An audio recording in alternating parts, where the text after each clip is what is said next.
ദൈവ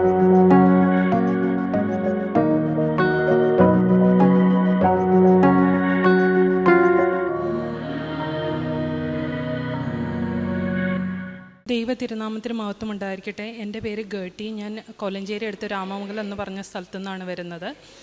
പരിശുദ്ധ അമ്മ വഴി ഞങ്ങൾക്ക് ജീവിതത്തിൽ ഒരുപാട് അനുഗ്രഹങ്ങൾ ലഭിച്ചിട്ടുണ്ട്. അതിലെ ഏറ്റവും പ്രധാനപ്പെട്ട 2 അനുഗ്രഹങ്ങളെ സാക്ഷ്യപ്പെടുത്താനാണ് ഞാനിവിടെ നിൽക്കുന്നത്. ഒന്നാമതായി ഞങ്ങൾക്ക് 2 കുഞ്ഞുങ്ങളുണ്ടായിരുന്നു. അത് കഴിഞ്ഞ് മൂന്നാമതൊരു കുഞ്ഞ് വേണമെന്ന് വളരെ ആഗ്രഹം ഉണ്ടായിരുന്നു. രണ്ടാമത്തെ കുഞ്ഞിന് ഏകദേശം ഒരു 3 വയസ്സ് കഴിഞ്ഞിട്ടും കുഞ്ഞുങ്ങളാകാതിരുന്നപ്പോൾ ഒരു ദിവസം ഞാൻ പള്ളിയിൽ പോയി പ്രാർത്ഥിച്ചു. അപ്പോൾ ഞാൻ അമ്മയോട് പറഞ്ഞു, അമ്മ ഇനി എനിക്കൊരു കുഞ്ഞുണ്ടാവണമെന്നുണ്ടെങ്കിൽ നീ അറിഞ്ഞു തന്നാൽ മതി, അല്ലെങ്കിൽ എനിക്കിനി കുഞ്ഞുങ്ങൾ വേണ്ടാന്ന് പറഞ്ഞ് പ്രാർത്ഥിച്ച് ഞാൻ വീട്ടിൽ വന്ന് അടുത്ത ശനിയാഴ്ച രാത്രി ഞാൻ കിടന്നുറങ്ങുമ്പം അമ്മ സ്വപ്നത്തിൽ വന്ന് എന്നെ കാണിച്ചു തന്നു. ബഹുമാനപ്പെട്ട VP ജോസഫ് അച്ഛൻ്റെ ധ്യാനം നടക്കുവാണ്. ആ ധ്യാനത്തിൻ്റെ സ്ഥലത്ത് അമ്മ വന്ന് എന്നെ കൈ ഇങ്ങനെ താഴത്തോട്ട് ചൂണ്ടി കാണിച്ചു തന്നു. അപ്പം ഞാൻ ഓടിപ്പോയി കുഞ്ഞിനെ ഒരു കൺസ്ട്രക്ഷൻ നടക്കുന്ന ഒരു സ്റ്റെപ്പിൻ്റെ ലാൻഡിങ്ങിൽ ഒരു കുഞ്ഞ് ബേബി കിടന്നുറങ്ങുകയാണ്. ഞാനും എൻ്റെ മറ്റ് 2 കുഞ്ഞുങ്ങളും കൂടെ പോയി ഈ കുഞ്ഞിനെ എടുത്തു. ആ കുഞ്ഞിൻ്റെ നെഞ്ചിലും തലയിലും ഇങ്ങനെ പ്ലാസൻ്റ ഒട്ടിപ്പിടിച്ചിരിക്കുകയാണ്. അപ്പോൾ ഞാൻ ആ കുഞ്ഞിനെ എടുത്ത് കഴിഞ്ഞപ്പോഴത്തേക്കും ഭയങ്കരമായ മുല്ലപ്പൂവിൻ്റെ മണം എൻ്റെ മൂക്കിലേക്ക് അടിച്ച് ഞാൻ എഴുന്നേറ്റു. നോക്കുമ്പോൾ വെളുപ്പിന് 2 മണിയാണ്. ഞാൻ പരിശുദ്ധ അമ്മയോട് പ്രാർത്ഥിച്ചിട്ട് ഞാൻ കിടന്നുറങ്ങി. അന്ന് രാവിലെ എഴുന്നേറ്റ് ഞാൻ ടെസ്റ്റ് ചെയ്തപ്പം ഞാൻ പ്രഗ്നൻസി ടെസ്റ്റ് പോസിറ്റീവാണ്. ആ കുഞ്ഞാണ് എൻ്റെ കയ്യിൽ ഇരിക്കുന്നത്. രണ്ടാമത്തെ ഒരു അനുഗ്രഹം 2024 തുടക്കത്തിൽ ഞങ്ങൾ പുതിയൊരു വീട്ടിലേക്ക് മാറാനായിട്ട് പുതിയൊരു വീട് വാങ്ങി അതിലേക്ക് മാറാനുള്ള കാര്യങ്ങളൊക്കെ നടത്തിക്കൊണ്ടിരിക്കുകയാണ്. അപ്പം ഞങ്ങൾക്ക് വീടിന് മോർഗേജ് പാസ്സാവണമെങ്കിൽ 20% വീടിൻ്റെ വിലയുടെ 20% നമ്മൾ ഡൗൺ പേയ്മെൻറ്റ് ഇടണം. ബാക്കി 80% ബാങ്ക് ലോൺ അപ്രൂവ് ചെയ്യും. അപ്പോൾ നമുക്ക് ബാങ്ക് ലോണെല്ലാം ഏകദേശം ശരിയായി. അതിൻ്റെ ഒരു ലാസ്റ്റ് സ്റ്റെപ്പ് എന്നുള്ള രീതിയിൽ ബാങ്കിൽ നിന്ന് ഒരാൾ വന്ന് വീട് നമ്മൾ വാങ്ങിയ പൈസയെ വെച്ച് അപ്രൈസ് ചെയ്യണം.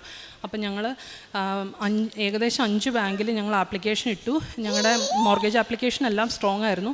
പക്ഷേ അൺഫോർച്ചുനേറ്റ്ലി പെട്ടെന്ന് അവരെ ഒരു ഏകദേശം $2.5 ലക്ഷം താഴ്ത്തിയാണ് നമ്മുടെ പർച്ചേസ് പ്രൈസിൽ നിന്ന് $2.5 ലക്ഷം താഴ്ത്തിയാണ് ഞങ്ങൾക്ക് അപ്രൈസൽ വാല്യൂ വന്നത്. അപ്പോൾ ആദ്യത്തെ ബാങ്കിൽ നിന്ന് അങ്ങനെ വന്നപ്പോൾ നമ്മൾ ആകെ തകർന്നു പോയി. അപ്പോൾ നമ്മൾ വേറെ ബാങ്കുകളിൽ ആപ്ലിക്കേഷൻ ഇട്ടതുകൊണ്ട് നമുക്ക് അത്ര പേടിയുണ്ടായിരുന്നില്ല. അപ്പോൾ ബാക്കി ബാങ്കുകളിൽ നമ്മൾ കോൺടാക്റ്റ് ചെയ്തു. 5 ബാങ്കിലിട്ടതിൽ 4 ബാങ്കിൽ നിന്നും അങ്ങനെ തന്നെയാണ് വന്നത്. അപ്പോൾ 5ാമത്തെ ബാങ്കിൽ നമ്മൾ പോകാൻ വിചാരിച്ചിട്ട് നമ്മൾ പോകണ്ടെന്ന് തീരുമാനിച്ചു. അപ്പോൾ ഈ സമയത്ത് ഞാൻ ലൈറ്റ് ക്യാൻഡിൽ പ്രയർ റിക്വസ്റ്റ് ഇട്ട് പ്രാർത്ഥിക്കുന്നുണ്ടായിരുന്നു. പ്രത്യക്ഷീകരണ പ്രാർത്ഥന ചെല്ലുന്നുണ്ടായിരുന്നു. ഉടമ്പടി ജീവിതം ചിട്ടയോടെ ഫോളോ ചെയ്യുന്നുണ്ടായിരുന്നു. അപ്പം ഒരു അടുത്ത ബാങ്കിൽ നിന്ന് അപ്രൈസൽ വരുന്നതിന് മുമ്പ് ഞങ്ങൾ വെഞ്ചരിച്ച ഉപ്പ് വീടിൻ്റെ ചുറ്റും കൊണ്ട് വെതറി. അന്ന് ബാങ്കിൽ നിന്ന് അപ്രൈസൽ വന്നു. വരുന്നതിന് തൊട്ടും അന്ന് രാവിലെ ഞാൻ മാതാവിനോട് ഇങ്ങനെ പ്രാർത്ഥിച്ചു, മാതാവേ ഈ കാര്യം നീ ശരിയാക്കി തരുവാണെങ്കിൽ ഞാനിവിടെ വന്ന് സാക്ഷ്യം പറഞ്ഞോളാമെന്ന്. അത് ഒരു ഏകദേശം അന്ന് രാവിലെ ഒരു 9:30-10 മണിയായപ്പോഴാണ് ഞാൻ പ്രാർത്ഥിച്ചത്. രാത്രി 10 മണിയായപ്പം എൻ്റെ ഹസ്ബൻഡിന് ഒരു കോള് വന്നു, ഞങ്ങൾ വാങ്ങിയ പർച്ചേസ് പ്രൈസിന് വീട് അപ്രൈസ്ഡായി എന്ന് പറഞ്ഞ്. അങ്ങനെ മാതാവും തിരുക്കുമാരനും എൻ്റെ ജീവിതത്തിലെ ഏറ്റവും വലിയ ഈ 2 കാര്യങ്ങൾ സാധിച്ചു തന്നു.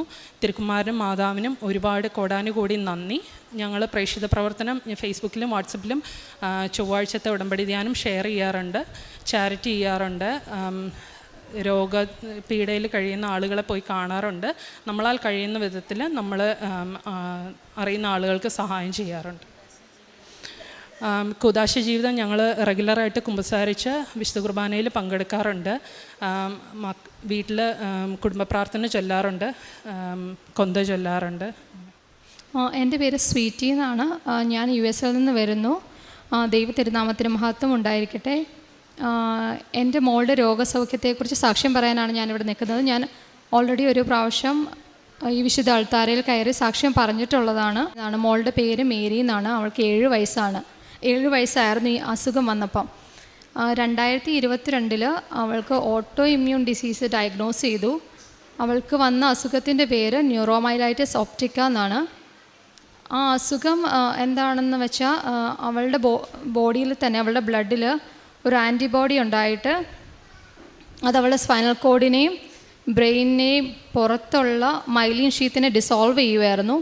അപ്പോൾ അതിൻ്റെ സിംറ്റംസ് എന്ന് പറഞ്ഞാൽ അതെവിടെ അഫക്റ്റ് ചെയ്യണമെന്നനുസരിച്ചാണ്.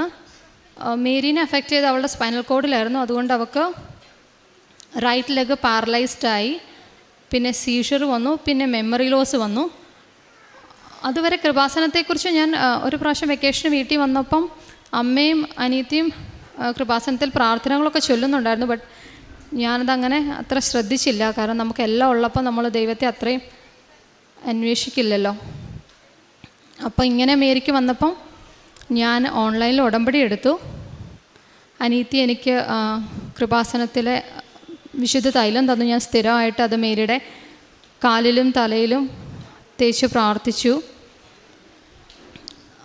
എന്നിട്ട് ഞാൻ ജോസഫ് അച്ഛനെ ഇവിടെ കൊണ്ടുവന്ന് കാണിച്ച് മേരിയുടെ തലയിൽ കൈവച്ച് പ്രാർത്ഥിച്ചു. അതിൻ്റെ ഫലമായിട്ട് മേരിയുടെ വലത്തെ കാല് പാരലൈസ്ഡായി. അത് തൊട്ട് നോക്കിയപ്പോലും അറിയില്ലായിരുന്നു നമ്മൾ. അത് ഫുള്ളി റിക്കവറായി. മോൾ ഓടിച്ചാടി നടക്കാൻ തുടങ്ങി. സീഷർ ടെസ്റ്റ് ചെയ്തപ്പോൾ EG നെഗറ്റീവായിരുന്നു. അപ്പോൾ സീഷർ മെഡിക്കേഷൻസ് എല്ലാം നിർത്തി. മേരിക്ക് മെമ്മറി ലോസ് പൂർണ്ണമായിട്ട് മാറിയിട്ട് മേരി വളരെ ബ്രൈറ്റ് ആയിട്ടുള്ളൊരു കുട്ടിയായി. അതിന് സാക്ഷിയാണ് ഞാൻ പറഞ്ഞത്. പക്ഷേ ഈ അസുഖം ഓട്ടോ ഇമ്മ്യൂൺ ഡിസീസ് ആയതുകൊണ്ട് തന്നെ ജീവിതത്തിൽ എപ്പോൾ വേണമെങ്കിലും ഇത് തിരിച്ചു വരാം. അപ്പോൾ അത് വരാതിരിക്കാൻ വേണ്ടിയിട്ട് എവറി 6 months ഒരു ഇൻഫ്യൂഷൻ കൊടുക്കണം. മരുന്ന് റുട്ടാക്സിമാബ് എന്നാണ് അതിൻ്റെ പേര്. ആ മരുന്ന് കൊടുക്കുമ്പോൾ മേരിയുടെ T cells എല്ലാം ഡിപ്ലീറ്റായി. മേരിക്ക് എപ്പോഴും ഇൻഫെക്ഷൻസ് വരും.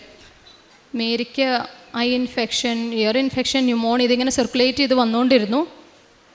അപ്പോൾ നമുക്കും ആകെ സങ്കടമായി. ലൈഫ് ലോങ് ഇങ്ങനെ എടുത്തുകൊണ്ട് എവറി 6 months ഈ മരുന്ന് എടുക്കണം. മരുന്ന് എടുത്തില്ലെങ്കിൽ ഓട്ടോ ഇമ്മ്യൂൺ ഡിസീസ് വരും. മരുന്ന് എടുത്തു കഴിഞ്ഞാൽ ഇൻഫെക്ഷൻസ് വരും. അപ്പോൾ എന്താ നമുക്ക് ചെയ്യേണ്ടതെന്ന് അറിയില്ല. അത് ഭയങ്കര ഒരു ശുദ്ധീകരണത്തിൻ്റെ ഒരു സമയത്തിലൂടെയാണ് നമ്മൾ കടന്നു പോയത്. ആ സമയത്ത് എൻ്റെ അനിയത്തിക്ക് ഒരു ദിവസം കൃപാസന മാതാവ് ദർശനം കൊടുത്തു. അവളോട് പറഞ്ഞു, നിനക്ക് എന്തോ എന്നോട് പറയാനുണ്ടല്ലോ എന്ന്. അപ്പോൾ അവൾ പറഞ്ഞു, എൻ്റെ നീസിന് പേര് മേരി എന്നാണ്, അമ്മയുടെ പേര് തന്നെ ഇട്ടേക്കണേ. അവൾക്കിങ്ങനെ ഒരു ഓട്ടോ ഇമ്മ്യൂൺ ഡിസീസ് ഉണ്ട്, അവൾക്കിനി ജീവിതത്തിൽ ഒരിക്കലും അത് വരരുതെന്ന്. അപ്പം മാതാവ് പറഞ്ഞു, അത് ഓൾറെഡി എനിക്ക് അറിയാമെന്ന്. അതങ്ങനെ കണ്ടു. അവൾ അന്ന് തന്നെ എന്നെ വിളിച്ചു പറഞ്ഞു. എന്നാലും നമ്മൾ അത്രയും സഹനത്തിലൂടെ കടന്നു പോകുമ്പോൾ അത് വിശ്വസിച്ച് അങ്ങനെ ശക്തിപ്പെട്ടിരിക്കാൻ പറ്റുന്നൊരു മാനസികാവസ്ഥയിലായിരുന്നില്ല. അത് കഴിഞ്ഞ് കുറച്ച് ദിവസം കഴിഞ്ഞ് സെയിൻറ്റ് ജോൺ പോൾ എൻ്റെ സ്വപ്നത്തിൽ വന്ന് എന്നോട് പറഞ്ഞു, അതിന് മേരിയുടെ അസുഖം മാറിയല്ലോ എന്ന്. ഇതുവരെ ഞാൻ വിശുദ്ധന്മാരൊന്നും സ്വപ്നം കണ്ടിട്ടില്ല. അങ്ങനെ പാപ്പ പറഞ്ഞെങ്കിലും അപ്പോൾ എനിക്കൊരു കാര്യം മനസ്സിലായി, ഈശോയ്ക്ക് എന്തോ എന്നോട് സംസാരിക്കാനുണ്ട്. കാരണം എല്ലാവരും മേരിയുടെ കാര്യത്തെക്കുറിച്ച് എന്നെ ഇപ്പോൾ കുഞ്ഞാവനോട് മാതാവും എന്നോട് സെയിൻറ്റ് ജോൺ പോളും വന്ന് പറഞ്ഞല്ലോ. അപ്പം ഞാൻ വിചാരിച്ചു മനസ്സിൽ, ഞാൻ ചേട്ടായനോടും പറഞ്ഞു, കൃപാസനത്തിലെ ജോസഫ് അച്ഛൻ പറയട്ടെ, അപ്പം ഞാൻ വിശ്വസിക്കാം എന്ന് പറഞ്ഞ് ഞാൻ കഴിഞ്ഞ മാർച്ചിൽ USA നിന്ന് ഇവിടെ വന്ന അച്ഛനെ കണ്ട് മെസ്സേജ് എടുത്തു. അപ്പോൾ ഈ വിശുദ്ധ ആൾത്താരിൽ നിന്ന് അച്ഛൻ എന്നോട് പ്രാർത്ഥിച്ചിട്ട് പറഞ്ഞു, മേരിക്ക് ഇനി മരുന്ന് കൊടുക്കണ്ട, മേരിയുടെ അസുഖം മാറിയെന്ന്. അന്ന് മുതൽ ഇന്ന് വരെ മേരിക്ക് അങ്ങനെ ഒരു അസുഖം വന്നിട്ടില്ല. അപ്പം Mary completely auto immune disease free ആയി. സീഷർ അങ്ങനെയുള്ളൊരു പ്രശ്നങ്ങളും ഇല്ല, ഒരു മരുന്നുമില്ല, കംപ്ലീറ്റ്ലി ക്യൂറായി. അതിൻ്റെ സാക്ഷ്യം പറയാനാണ് ഞാൻ ഇന്ന് വന്നത്. ഈ ട്രീറ്റ്മെൻറ്റ് നടന്നുകൊണ്ടിരുന്നപ്പോൾ മേരിക്ക് ഇങ്ങനെ ഇൻഫെക്ഷൻസ് വരുന്ന കാരണം പലരുടെയും പ്ലാസ്മ ഇൻഫ്യൂസ് ചെയ്തിട്ടുണ്ടായിരുന്നു. അപ്പോൾ ഒരു ദിവസം നമുക്കൊരു കോൾ വന്നു, മേരി ചിലപ്പോൾ ഹെപ്പറ്റൈറ്റിസ് B പോസിറ്റീവ് ആവാനുള്ള സാധ്യതയുണ്ട്, ഒരു പ്രാവശ്യം കൂടെ ബ്ലഡ് ഒന്ന് ടെസ്റ്റ് ചെയ്ത് നോക്കണമെന്ന്. അപ്പം ഞാൻ മാതാവിനോട് പറഞ്ഞു, ഇനി ഇങ്ങനെ ഒരു ഹെവി ഇതും കൂടി എടുക്കാനുള്ള മാനസികാവസ്ഥ ഞങ്ങൾക്കില്ല. മാതാവ് എന്തായാലും ഇത് കംപ്ലീറ്റ്ലി നോർമലാക്കി തരണമെന്ന്. അങ്ങനെ മേരിയുടെ ബ്ലഡ് എടുത്ത ട്യൂബിലെല്ലാം ഞാൻ വിശുദ്ധ തൈലം വെച്ച് കുരിശിട്ട് ബ്ലഡ് അയച്ചു. റിസൾട്ട് വന്നപ്പം എവറിത്തിങ് ഈസ് നോർമൽ. മേരിക്ക് ഒരു കുഴപ്പമില്ല, ഹെപ്പറ്റൈറ്റിസ് B ഒന്നും ഇല്ല. ഇതാണ് പ്രധാനമായിട്ടുള്ള സാക്ഷ്യം. പിന്നെ ഒരു 3-4 മാസമായിട്ട് എൻ്റെ ലെഫ്റ്റ് ബ്രസ്റ്റിൽ എനിക്ക് ഭയങ്കര പെയിനും ഇത്തിരി ലംപി ഫീലിംഗ് ആയിരുന്നു. അപ്പം ഞാൻ മാതാവിനോട് പ്രാർത്ഥിച്ചു, മാതാവേ ഞാൻ സാക്ഷ്യം പറഞ്ഞോളാം, എനിക്ക് കുഴപ്പമൊന്നും ഉണ്ടാവരുതെന്ന്. അങ്ങനെ ചെക്ക് ചെയ്തപ്പം മാതാവിൻ്റെ കരുണ കാരണം കുഴപ്പമൊന്നുമില്ല, എല്ലാം നോർമലാണ്. ഇതാണ് എൻ്റെ സാക്ഷ്യം. നമ്മൾ റെഗുലറായിട്ട് ചാരിറ്റി ചെയ്യാറുണ്ടായിരുന്നു. ആദ്യമൊക്കെ ഈ ഇൻസിഡൻറ്റിന് മുമ്പ് നമുക്കൊരു വിചാരമായിരുന്നു ദാറ്റ് നമുക്കുള്ള സമ്പത്ത് നമുക്ക് എൻജോയ് ചെയ്യാൻ ദൈവം തന്നേക്കണമെന്ന്. പക്ഷേ ഇപ്പം മനസ്സിലായി നമ്മളത് ഏൽപ്പിച്ചത് ബാക്കിയുള്ളവർക്കൂടെ ഷെയർ ചെയ്യാനാണ്. നമ്മൾ റെഗുലറായിട്ട് ചാരിറ്റി ചെയ്യാറുണ്ട്. പിന്നെ വാട്സാപ്പിലൂടെ ദൈവവചനവും ഇവിടെ അച്ഛൻ്റെ ധ്യാനം എല്ലാം ഷെയർ ചെയ്യാറുണ്ട്. പിന്നെ കൂദാശ ജീവിതത്തിൽ ഒത്തിരി വ്യത്യാസം വന്നിട്ടുണ്ട്. റെഗുലറായിട്ട് കുമ്പസാരിക്കാനും വിശുദ്ധ കുർബാന സ്വീകരിക്കാനും ശ്രമിക്കാറുണ്ട്.